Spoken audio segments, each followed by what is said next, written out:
Hey everyone, Sagnita here. So today I want to talk about the basis of healing. Now, all of the concepts that I'm going to be talking about today are based off of Madame Blavatsky's work. If you want to check it out, search Theosophy. So I'll be talking about the mind, the body, the soul, and the spirit. But first, I want to define the difference between spirit and soul.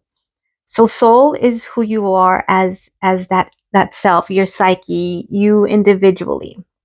And the spirit is that energy force that connects us all. So, God, Akasha, the fountain.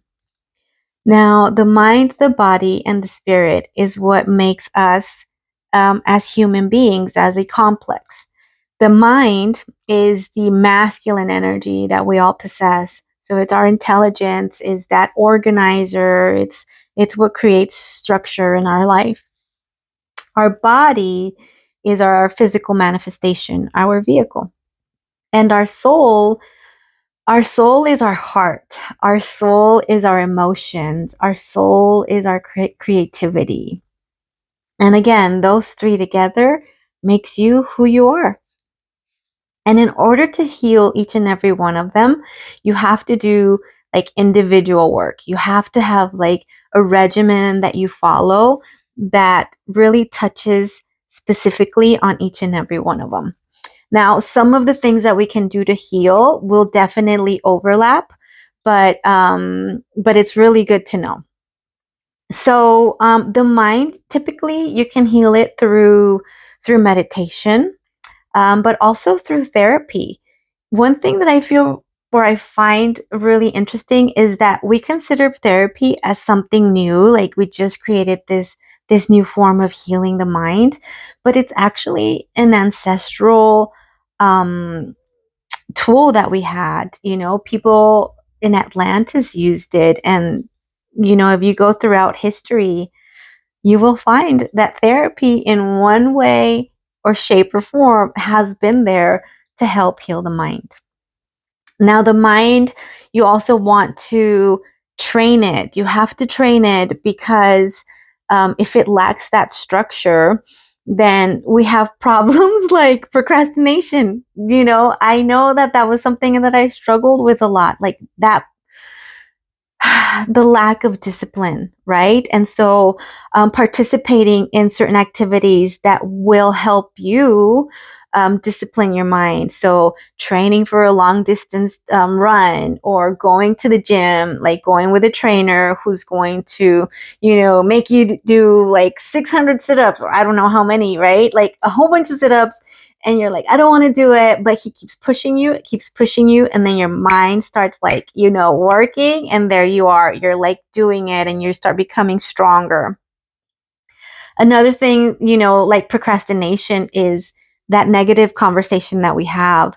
Like we have to train our mind to not think that way. And the only way we could do it is again through discipline. So a good thing to think about is when that negative thought, comes in your mind, remember, follow it by three good things, three positive things, three, you know, something that again is going to uplift you. So if you're thinking like, you know what, I am just not like smart enough to go through this, I don't know, training or whatever, remind yourself that you are here, that you just remind yourself how smart you are, remind yourself how talented you are, remind yourself how capable you are. So now you have three reasons to quiet down that negative dialogue that you can have.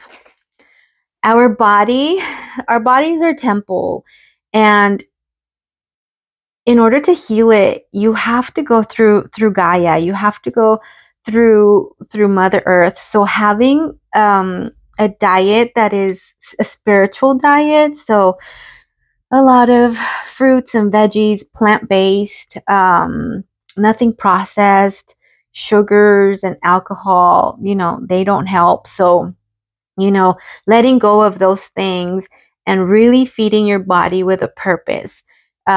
Feeding your body in order to activate your chakras, right? And so there's Ayurveda, which you can search, and that typically is a great way to start in order to learn how to have that like spiritual or that energetic or high frequency diet.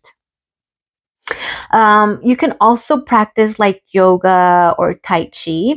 These practices are super fantastic to connect you to your energy centers. So this type of exercise is mindful, meaning it's going to connect every movement, every part of your body to your energy source, to your prana, to your chi. Okay.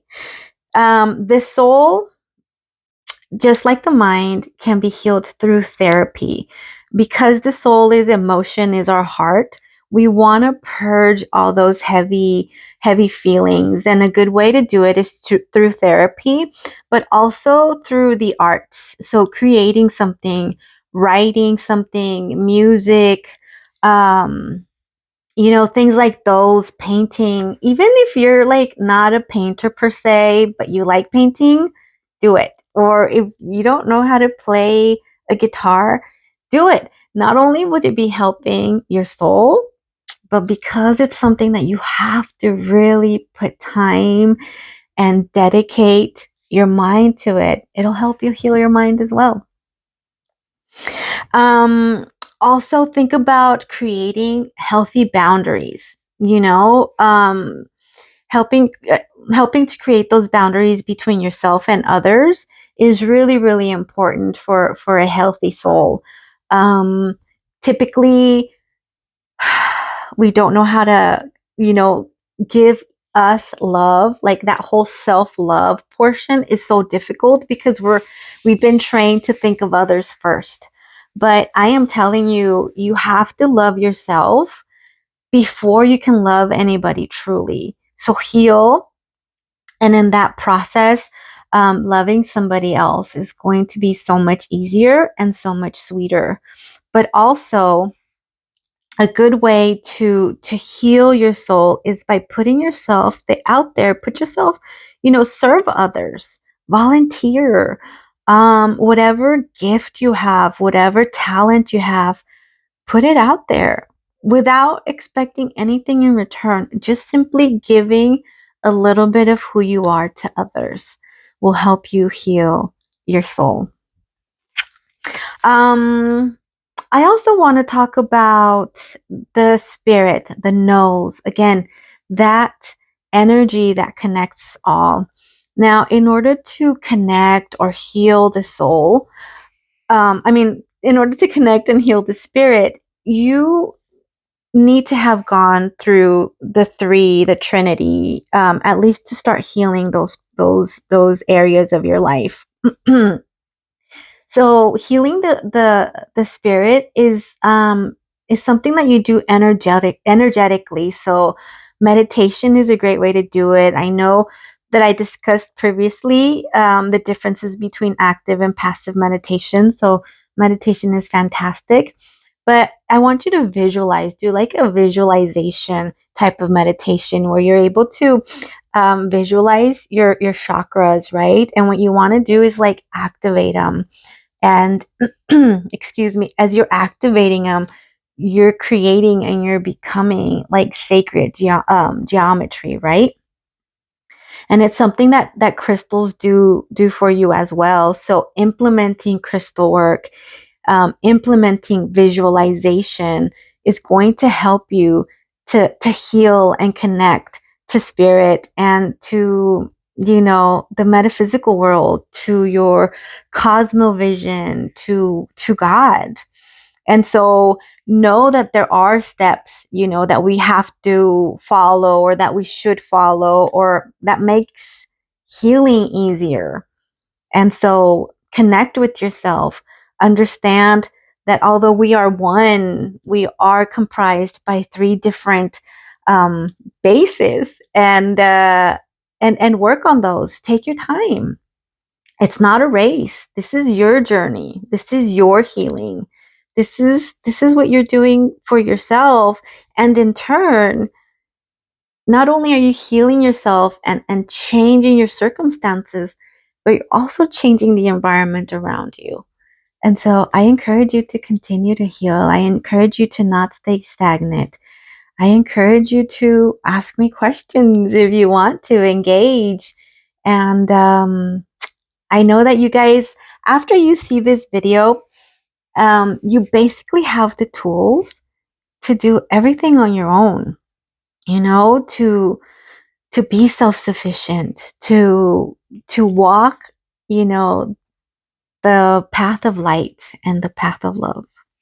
So let's continue to work with each other, to love each other, to uplift each other, and know that at the end of the day, we are one, and we are love, and we are light. So continue to shine.